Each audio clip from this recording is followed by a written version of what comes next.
Bom, Danilo, o Brasil é um dos maiores players do agronegócio mundial, né? Nós sabemos que a posição que o Brasil ocupa no mercado internacional do agro é uma posição de destaque.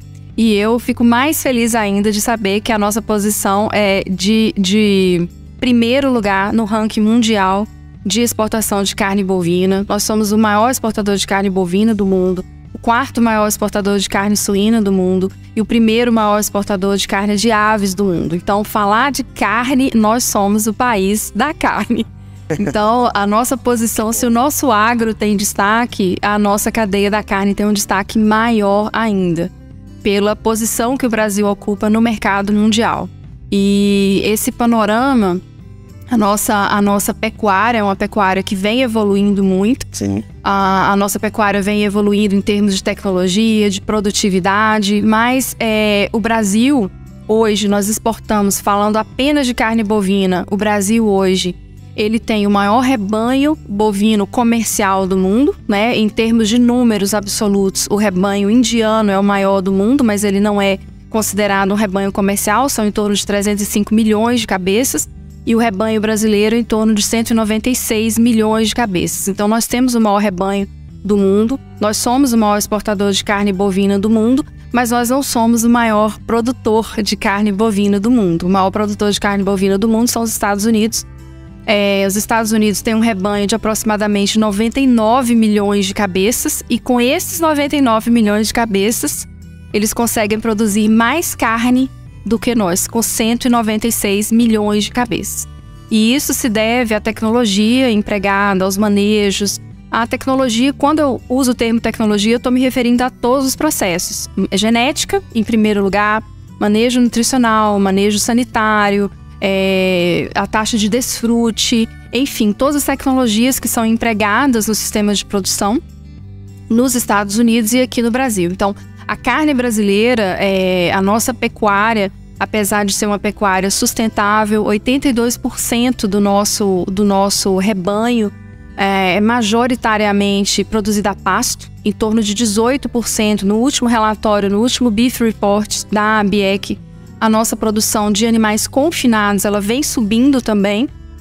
E isso é muito importante para encurtar o nosso ciclo de produção, para a gente conseguir colocar animais mais jovens no mercado e produzir carne de melhor qualidade, porque a gente sabe que animais mais jovens, eles vão produzir uma carne mais macia.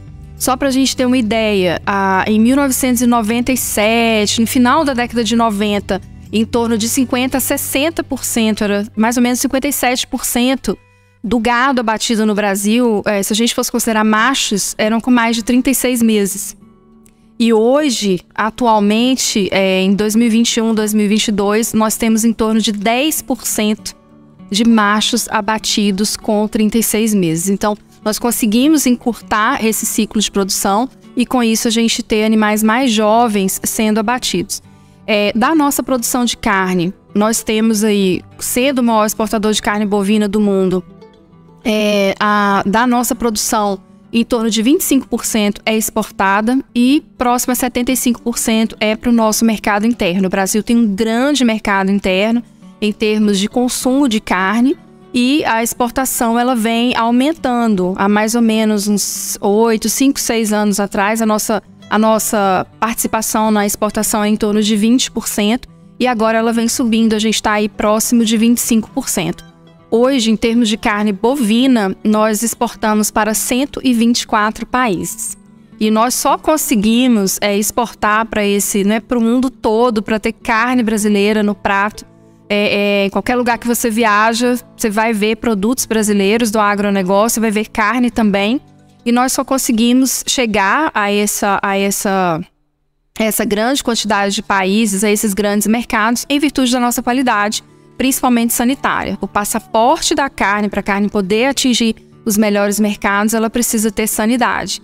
E à medida que a carne brasileira foi evoluindo, os controles, os programas sanitários, o controle da febre aftosa, a não ocorrência de vaca louca, da encefalopatia espongiforme bovina, nós somos um dos poucos países, dos players de produção de carne, que somente teve casos atípicos. Todos os casos que nós tivemos no Brasil foram casos atípicos, então nós conseguimos manter o nosso status de país com risco insignificante, né? A classificação da Organização Mundial de Saúde Animal. O Brasil é classificado como risco insignificante para a ocorrência da encefalopatia espongiforme bovina. Então, todos esses números, os números da nossa pecuária são robustos, os números da nossa produção de carne são robustos. O Brasil hoje, ele está numa posição confortável, vamos dizer assim, em termos de produção de carne. Mas, aí você fala assim, mas Lara, internacionalmente o Brasil ele é conhecido como um país que produz grandes volumes de carne. Carne commodity.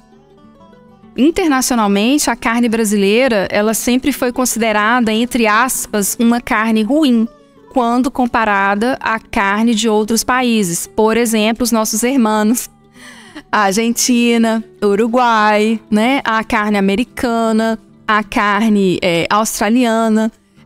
Até pouco... A gente falava, não, carne argentina, me dá carne Isso, a picanha argentina, A gente valorizava, né? E assim, todo mundo, quando chegava numa cidade grande, a gente já procurava aquela steakhouse daquele país. A gente ia no shopping, né, e procurava aquela rede australiana.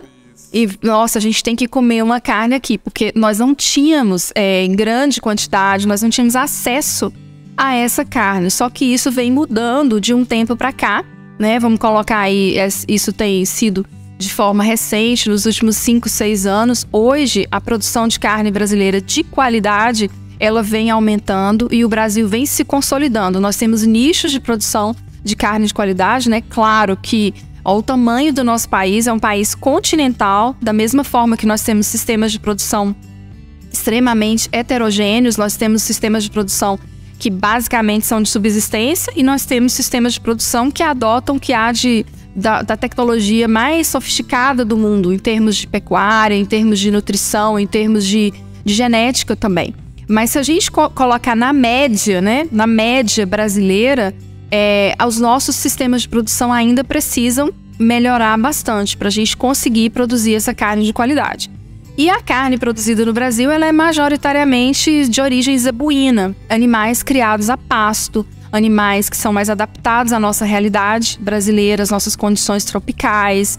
A condição tropical, ela afeta a produtividade das pastagens, a disponibilidade de proteína dessa pastagem ao longo do ano. Nós temos 2 estações bem definidas, a estação seca e a estação chuvosa. Então, a disponibilidade de proteína nessa pastagem, ela oscila ao longo do ano e isso faz com que os animais tenham fases de maior e de menor crescimento. Então, é o chamado ganho compensatório que esse animal vai ter na fase da recria. Então, esse animal ganhar peso, perder peso, ganhar peso, perder peso, isso faz com que o ciclo de produção seja mais longo, o que não acontece em países como, por exemplo, os Estados Unidos, que usam uma genética majoritariamente europeia, animais Angus, Hereford, animais que têm ciclos mais curtos, animais que são mais precoces em termos reprodutivos e que rapidamente conseguem ganhar peso, né? O metabolismo desses animais é um metabolismo mais rápido no sentido de deposição de carne e de gordura também.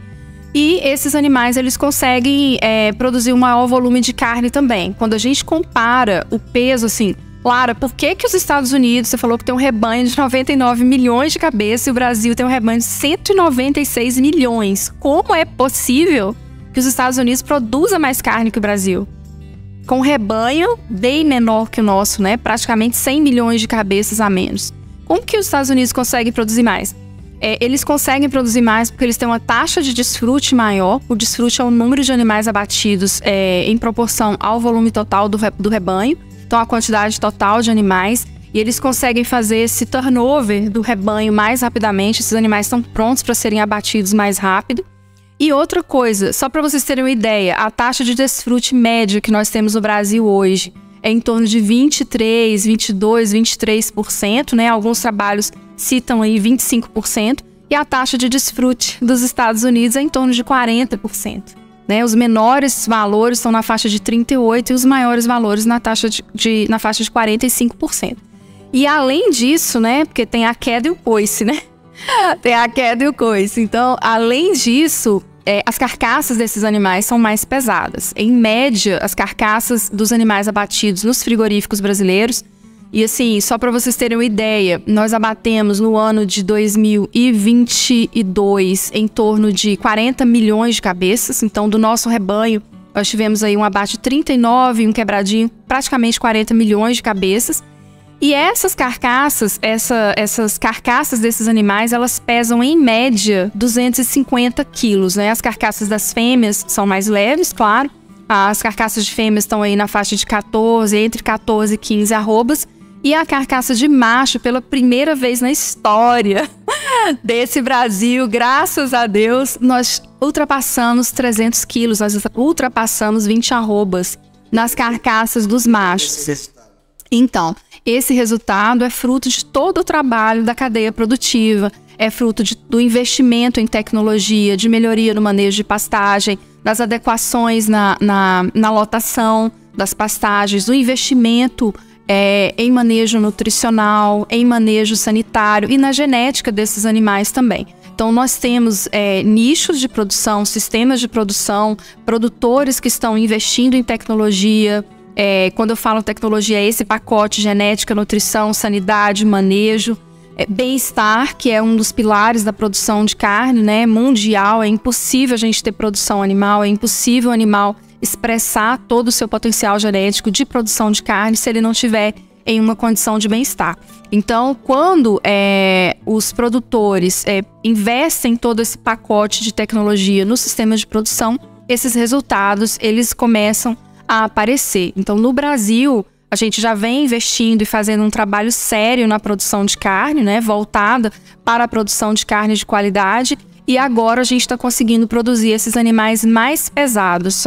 As carcaças de machos estavam aí na faixa de 280 quilos, 290, e esse ano nós ultrapassamos 300 quilos. Mas, Lara, e lá nos Estados Unidos? Por que a diferença é grande? Os Estados Unidos são quase 400 quilos por carcaça. Então, por que eles conseguem produzir muito mais carne do que nós produzimos? Porque eles têm uma taxa de desfrute maior, porque eles têm uma genética diferenciada, um investimento em tecnologia diferenciado, e porque esses animais são mais produtivos, né? Eles conseguem produzir carcaças mais pesadas. A média de peso dessas carcaças de animais europeus são de quase 400 quilos, 387,5, 390 quilos por animal abatido. Então, é o nosso objetivo, né? Nós queremos chegar nesse patamar de produzir cada vez mais. E um grande diferencial também, a carne brasileira, ela é sustentável. A sustentabilidade, ela faz parte do nosso sistema de produção. Aliás, a cadeia da carne, eu acho que é o segmento mais sustentável que existe. O frigorífico é o segmento da indústria mais sustentável que existe, porque nós utilizamos absolutamente tudo. E a indústria de reciclagem animal hoje é um dos segmentos de frigorífico que mais se destacam. Tudo que a gente produz, todos os produtos dos animais, a farinha de sangue, nós produzimos com o sangue, farinha de sangue, com os resíduos, com carne, a gente produz farinha de carne, farinha de ossos. E o sebo, que hoje é um coproduto, né? A gente não usa mais o termo subproduto, nós usamos o termo coproduto. O sebo hoje ele está bastante valorizado e ele é usado na indústria de produção de etanol.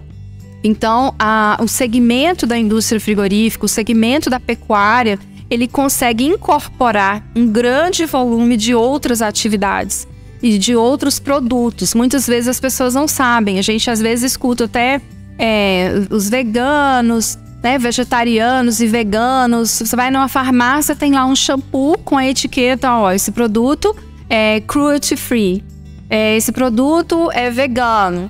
Então, de onde surgiu isso? Porque a verdade é que essas pessoas nem sabiam que em um shampoo, em um creme, tinha ali um produto de origem animal.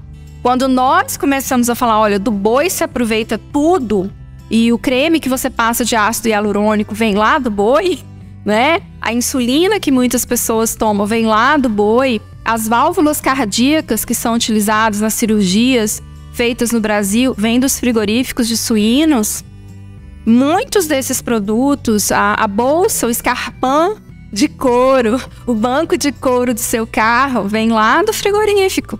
A bolsa, o cinto, a carteira e muitos outros produtos que são usados na nossa rotina, no nosso dia a dia. os detergentes, sabonetes, os produtos de higiene, inclusive produtos de higiene industrial, produtos que são usados na estética, pincéis de maquiagem, e a gente que faz aquela maquiagem para vir aqui no podcast, né, gente? Tem que fazer uma maquiagem e tal.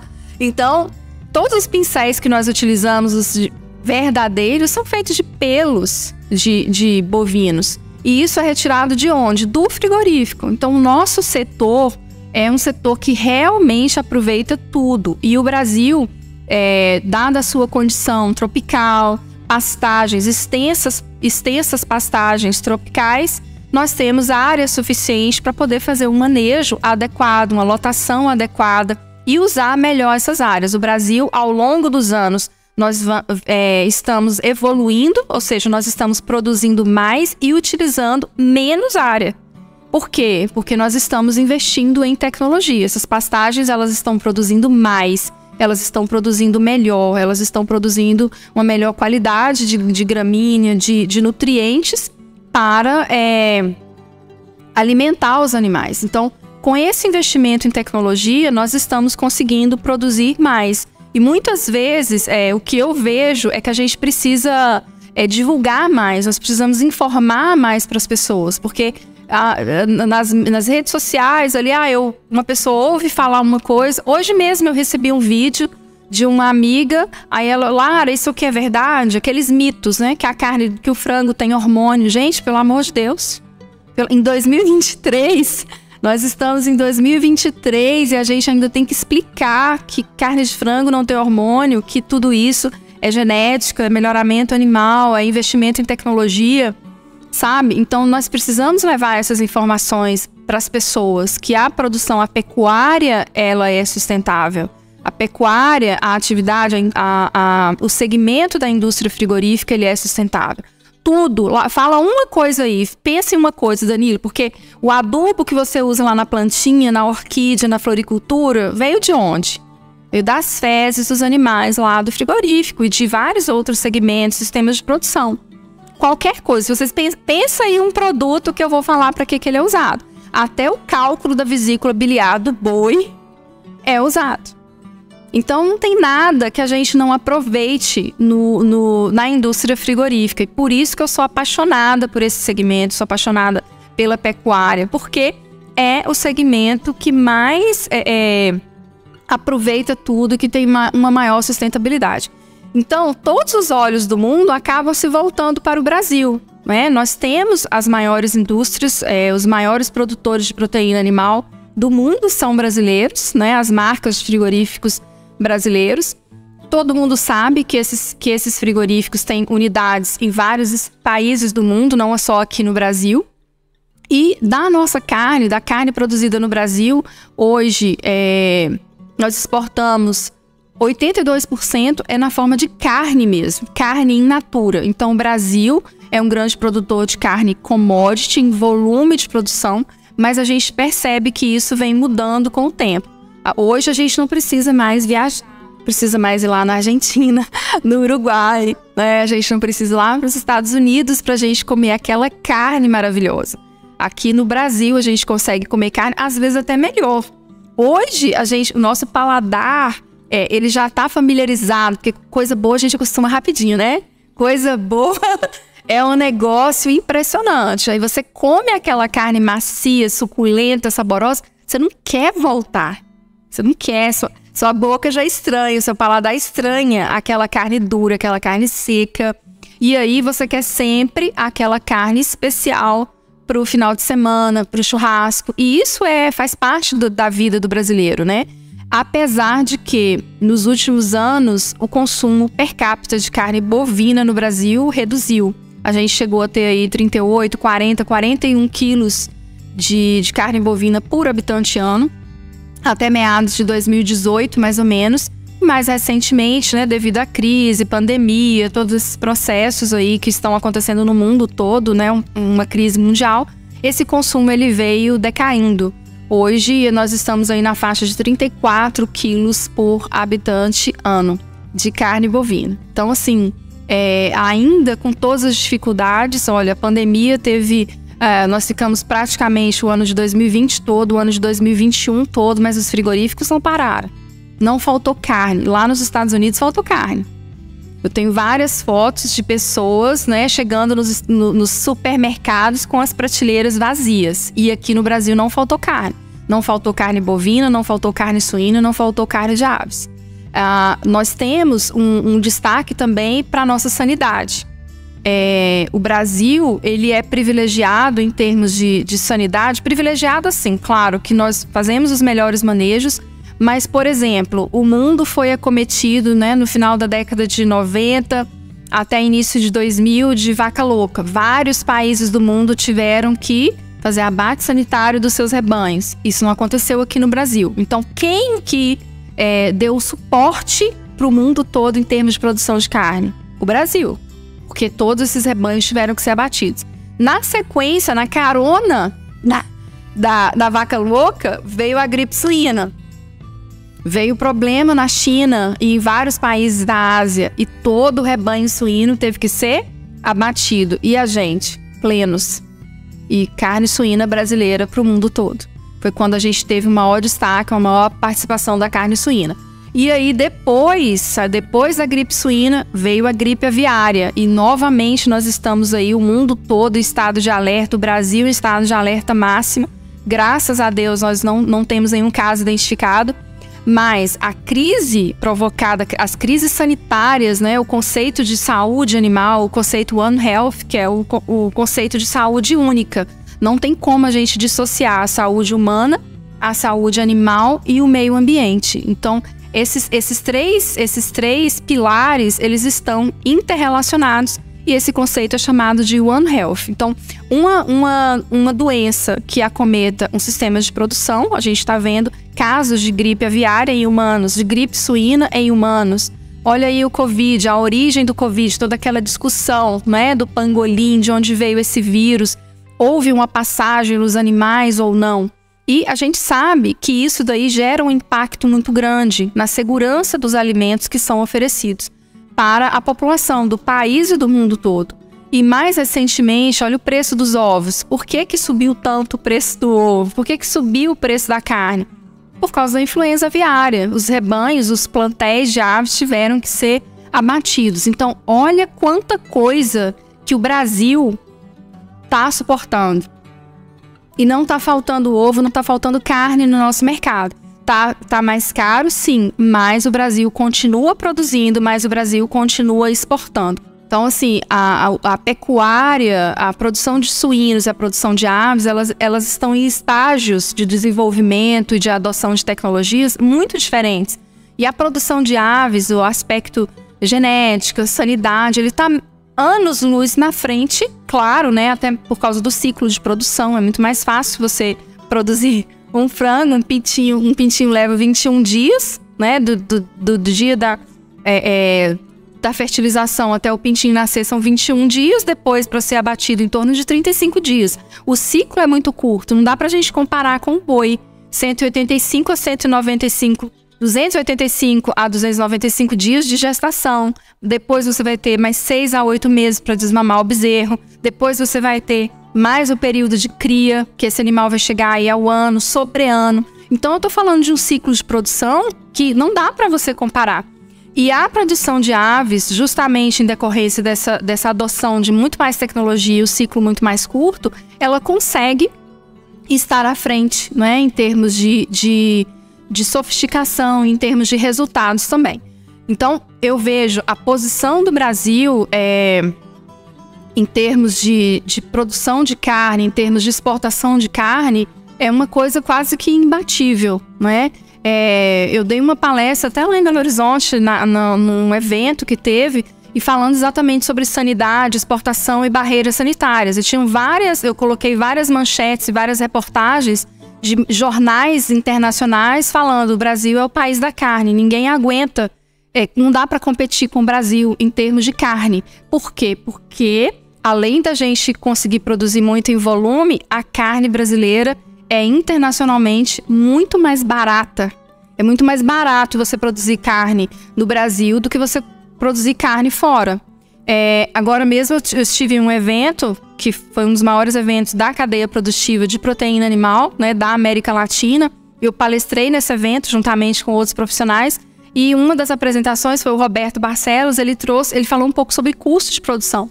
E ele trouxe a informação, olha, o custo de um vaqueiro na Austrália, $8.000 por mês. E aí? $8.000 por mês para um vaqueiro na Austrália. Então, os custos de produção nos Estados Unidos, na Austrália, que a Austrália ela produz muita carne, mas a maior parte da carne produzida na Austrália não fica no país, né? É exportado. O custo é muito alto. E aqui no Brasil, o custo é muito baixo. Então, o Brasil, a gente está acostumado, né? Pra gente é fácil. Assim, o acesso à carne é fácil. O brasileiro, ele tá acostumado a comer carne todo dia. Nem que seja frango, sabe? Ou uma carne suína, ou uma carne cozida, ou um bife. Às vezes a gente passa numa capital, tá ali na rua, tem aqueles restaurantes mais simples, é um PFzinho, mas tem ali um bife, tem um ovo, tem um franguinho. E quando a gente vai para outros países, meu Deus, né? Como assim comer carne? É basicamente derivado. Tô falando de hambúrguer, de linguiça. A pessoa não come carne como carne mesmo, né? A carne in natura que a gente está acostumado aqui. Faz parte da nossa cultura latina. Não é só aqui no Brasil, a Argentina a mesma coisa, Uruguai a mesma coisa. Faz parte do nosso hábito de consumo. Então, por mais que a gente fale assim, a carne tá cara, a carne tá passando, né? A pecuária tá passando aí por uma série de dificuldades, pelas crises mundiais. O acesso à carne foi reduzido, né, em grande parte da população, pela diminuição do poder de compra, mas essa carne não está faltando no mercado. E a gente tenta criar alternativas mais acessíveis para esses consumidores também. Então, eu tenho muito orgulho de participar, de fazer parte, né, desse segmento, que é o segmento da cadeia da carne. Eu falo que eu tô na ponta mais privilegiada, né? Não sei se comente disso, mas este episódio só tem horário de início e não tem horário de fim. Você tá na primeira pergunta, Dani? Ela tá falando, já deu uma aula. Cheiro, faltou cheiro. A carne, ela te hipnotiza, né? É desse jeito, Danilo. Quando eu tô lá no frigorífico também é a mesma coisa. Eu vejo aqueles bois, menino, aí eu falo, gente... Aí eu falo, imagina isso no espeto. Aí eu vejo os bois pendurados na nora, eu só fico... As pessoas falam assim, Lara, mas adoro. Eu fico lá só imaginando no prato. Gente, isso aqui não é um episódio. Isso aqui é uma mentoria. Isso aqui é uma... É o que, Elvis? Aqui, pelo amor de Deus. Eu te falei, Danilo, que eu ia ficar calado só escutando. Lara, você falava de carne, no Brasil, que nós temos uma qualidade muito boa da carne. Eu fui recentemente em Santa Catarina. Sou catarinense. Eu fui recentemente em Santa Catarina, Palhoça, Florianópolis. E a carne é muito diferente daqui. Qual é a diferença? O que é que você me diz? Então, tem isso também, a diferença das raças dos animais. Porque a qualidade da carne, ela é determinada por vários fatores. Um deles é a genética dos animais. Animais zebuínos, né, e animais taurinos. Os animais taurinos são basicamente as raças europeias produtoras de carne. E a gente pode ter as raças britânicas, as raças continentais. E essas raças, elas produzem uma carne com um teor de gordura um pouco mais alto, mas essa gordura entremeada. E outra coisa também que pode fazer essa diferença sensorial da carne é o tipo de alimentação do animal. Geralmente, animais alimentados em confinamento, a carne não tem aquele mesmo sabor, né? A gente vai aqui em Judas, a gente vai aqui em Guanambi comer carne, você percebe que a carne é tipicamente de animal zebuíno. Aquela gordura de cobertura, aquela gordurinha subcutânea ali no corte carne. Então, essas diferenças, elas são perceptíveis para o consumidor. Muita gente que consome carne oriundas de confinamento, as pessoas falam isso, né? A cor da gordura da carne, o aspecto, a gordura mais amarela, a gordura mais branquinha, a gordura entremeada. A gordura entremeada, que é o marmoreio, é a bola da vez, é o sonho dourado. Todo mundo quer a gordura entremeada, porque ela vai aumentar a nossa percepção de suculência, ela vai aumentar a nossa percepção de maciez e de sabor da carne. Então, ela vai tornar a nossa experiência muito melhor quando a gente consome carne, né? Tá aí a Wagyu, aquela raça japonesa que tem o marmoreio A5, né? Que é o nível máximo de marmoreio. Então, quando essa gordura tá ali entremeada entre as fibras musculares, essa carne, ela tende a ser... a percepção do consumidor é que ela é mais macia, mais saborosa e mais suculenta. Porque, gente... Falou em carne, a primeira característica que vem na cabeça do consumidor é maciez. Ou alguém aqui quer comer carne dura? Não, né? Eu quero carne macia, eu quero carne suculenta, que é outra característica importante, e eu quero uma carne saborosa.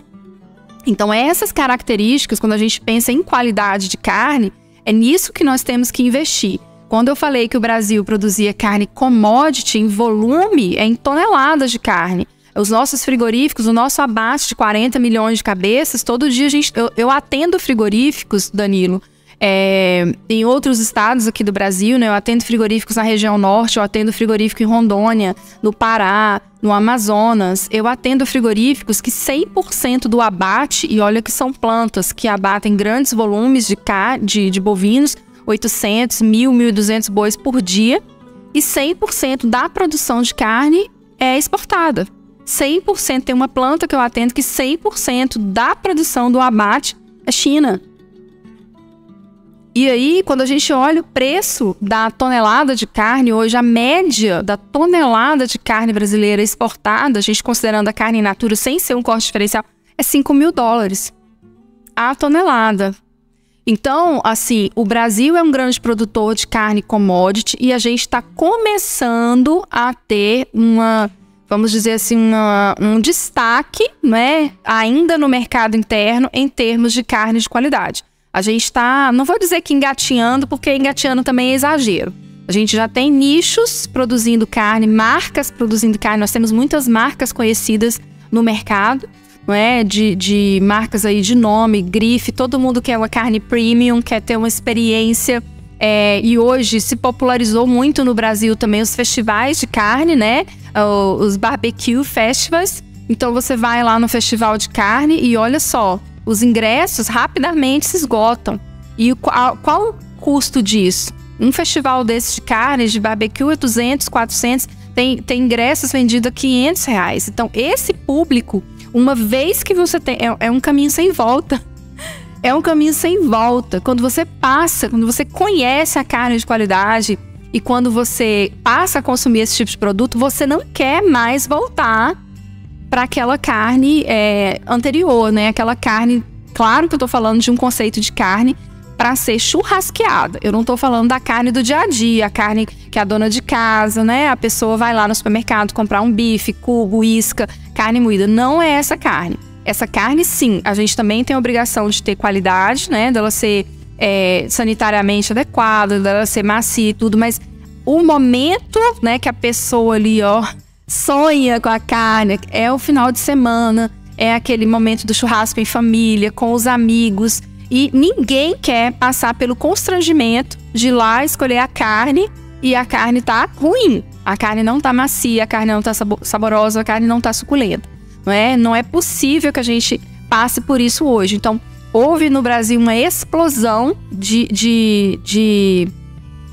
lojas, não é? De boutiques de carne, de cortes premium no Brasil todo. E essa experiência, ela tá se tornando cada vez mais comum. A gente, pelo menos, quando viajo, eu já sei os lugares que eu quero comer carne. Então, eu vou para São Paulo, eu tenho que ir lá na Fazenda Churrascada, eu tenho que ir lá no Debete, eu quero ter essa experiência novamente, então eu não posso perder, eu quero ir lá na 481, eu vou lá comprar isso, fogo de chão. Então, a gente quer ir para esses lugares, por quê? A gente quer ter essa experiência com a carne. Então, à medida que o nosso paladar vai ficando mais sofisticado, a gente vai buscando essa carne de qualidade. E essa é a tendência de acontecer aqui no Brasil. Então, o que a gente espera é que, com todo o investimento que a gente está fazendo em tecnologia, em genética, em melhoramento, em nutrição e em sanidade, a proporção dessa carne de qualidade ela vá aumentando até a gente chegar num patamar, né, Estados Unidos, um patamar Austrália, um patamar países que têm a sua qualidade de carne reconhecida. Mas, Lara, qual que é a importância da gente chegar nesse patamar? É como se eles fossem um grupinho fechado, sabe? Eles não compram carne de país... o Brasil produz carne commodity, eu não vou comprar carne do Brasil. Eu vou comprar a carne dos Estados Unidos. O Japão é um mercado super exigente, super fechado. A gente não exporta carne bovina in natura para o Japão. A gente exporta frango. O frango chegou primeiro. Então, o reconhecimento da qualidade da nossa produção de frango. Mas a gente não exporta carne bovina para o Japão. Um grande passo que o Brasil deu foi abrir o mercado americano. A gente conseguiu chegar no mercado americano. Apesar de... a maior parte da carne que a gente entrega para os Estados Unidos não é carne in natura. A gente entrega matéria-prima para a fabricação de derivado. A gente entrega carne, geralmente carne de dianteiro, para os Estados Unidos fabricarem hambúrguer. É uma matéria-prima para industrialização. Mas só da gente ter conseguido vencer essa barreira que estava há anos, gente, desde 1998, os Estados Unidos tinham o fechamento, fechados a carne brasileira. E aí, naquela época, vocês vão se lembrar da Operação Carne Fraca. A gente teve aquele episódio em 2016 dos abscessos, quando a carne brasileira chegou nos Estados Unidos, quando eles retomaram a importação de carne do Brasil, e como era a matéria-prima para a fabricação de derivados, era carne de dianteiro, e onde que o pessoal faz a vacinação dos bois? Na região da paleta, na região do dianteiro. Então, muitas vezes são formados microabscessos ali naquela região. Essa carne chegou lá nos Estados Unidos com esses abscessos e foi aquele horror, foi aquele choque. E novamente houve aí entraves dos Estados Unidos para a importação de carne brasileira. Então, nós tivemos que contornar esse episódio, inclusive, houve mudança no tipo de vacina, esses abscessos, eles eram formados por uma reação que o animal tinha à saponina, que era um componente da vacina de febre aftosa, que era aplicada nos animais aqui no Brasil. Então, muitas coisas mudaram. E olha que isso a gente está falando de 2016. 2016 foi ontem. Olha quanto que a gente está conseguindo evoluir, no sentido de qualidade, avançar, alcançar mercados. Então, hoje a gente está tendo um boom de exigências, de novos frigoríficos querendo se habilitar para os Estados Unidos. Hoje, Lara, qual é o principal comprador da carne bovina brasileira? A China, gente? China em primeiro lugar. Nossos amigos aí chineses em primeiro lugar, primeiríssimo lugar. Sabe quanto que os chineses comem de carne bovina? Sabe qual é a média de consumo de carne bovina na China? Não chega a 7 quilos, 6,8 quilos. E aí, o que acontece? Olha, gente, se o chinês... Isso. Pode preparar boi. Exatamente.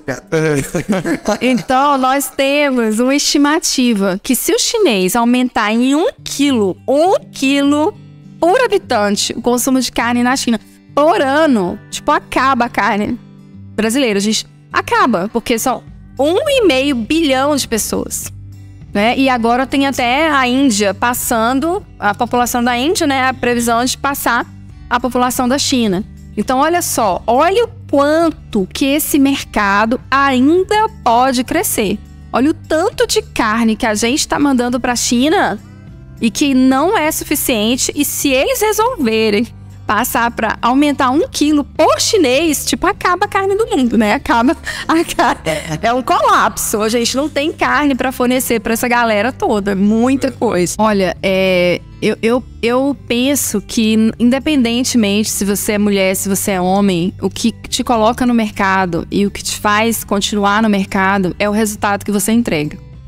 Então, se você é um bom profissional, se você estudou, se você colocou isso em prática, se você buscou fazer estágio, se você buscou contatos, se realmente integrar e ter conhecimento científico, ter conhecimento daquilo que você se propõe a fazer, gente, é o que eu sempre falei, o Rubinho mesmo foi meu aluno, E ele sabe, eu dava aula de tecnologia de carnes e derivados, inspeção de carnes e derivados. E claro que uma pequena porcentagem dos alunos que gostavam dessa matéria. Tinha galera do cachorro, né, dos pequenos animais, tinha galera do cavalo, tinha galera do gado de corte, do gado de leite. E eu sempre fui, assim, extremamente clara com meus alunos. Do suíno, da ave, você tem que investir pesado naquilo que você gosta. Então, se você é homem, se você é mulher, você vai ter que investir realmente ali, se capacitar. Hoje, meu Deus do céu, gente, hoje as facilidades que todo mundo tem. Imagina, esses dias eu fiz um curso com a maior especialista de bem-estar animal do mundo, a doutora Temple Grandin, lá dos Estados Unidos, online. Imagina, no meu tempo, se eu quisesse fazer um curso com ela, eu tinha que ir lá para os Estados Unidos, né? Tinha que ser presencial. E hoje não. Hoje nós temos as facilidades. Hoje tem o Instagram. Eu não conheço frigorífico. Vai lá no meu Instagram. Tem um monte de destaque. Só não tem o sangue jorrando e o cheiro, porque não tem jeito. Porque eu queria que fosse tipo aqueles simuladores da Disney, sabe? Eu queria que o Instagram tivesse essa função. Para eu dar uma borrifadinha lá na galera, para o pessoal sentir o que é a realidade. Então, e claro, se você é mulher, vão vir desafios naturais, né, gente? Nós sabemos que, infelizmente, as mulheres, as coisas são um pouco mais complicadas para as mulheres, e ainda existe muito preconceito, ainda existe muitas barreiras para as mulheres. Acho que não só nessa minha área, dentro da veterinária, principalmente quem vai trabalhar com grandes animais, com frigorífico, nas grandes corporações, as mulheres, elas são muito mais desafiadas. E as mulheres elas são multifunções, porque a mulher, ela tá ali, mas ela também é esposa, ela também é mãe, ela é dona de casa, não é? Ela tem o primeiro turno, o segundo, o terceiro, às vezes o quarto, porque quando ela quer estudar, quando ela quer se capacitar, ela tem que ficar à noite ali ou de madrugada. Acaba sendo mais difícil para a mulher, mas isso não pode servir de desestímulo. Pelo contrário, tem que ser um estímulo para você buscar ainda mais aquilo que te realiza. Então, o conselho que eu dou é realmente investir em você. Investir em estudar, investir em seu conhecimento, participar de eventos técnicos, aprimorar, aproveitar todas as tecnologias que estão a seu favor hoje, o Instagram, os cursos online, palestras, eventos online, webinars, enfim, tem uma grande variedade de oportunidades que existem hoje, que no meu tempo, olha, eu me formei no ano de 2000. Vou fazer 23 anos de formada, 23 anos de frigorífico. E no meu tempo não tinha isso. Eu tinha que sair correndo da sala de aula para ir lá na biblioteca, pegar o livro. Eu me lembro, assim, eu estudava nos livros, eu gostava de livros em inglês. Então, até esses dias eu tinha os capítulos dos livros, das maiores referências de carne do mundo, que são americanas, os capítulos de livro traduzido, escrito, resuminho lá, de qualidade de carne. Então, isso não é empecilho. Pelo contrário, eu vejo que hoje tem muitas facilidades para essas mulheres e para todos os estudantes. Você acabou de ouvir podcast Mesa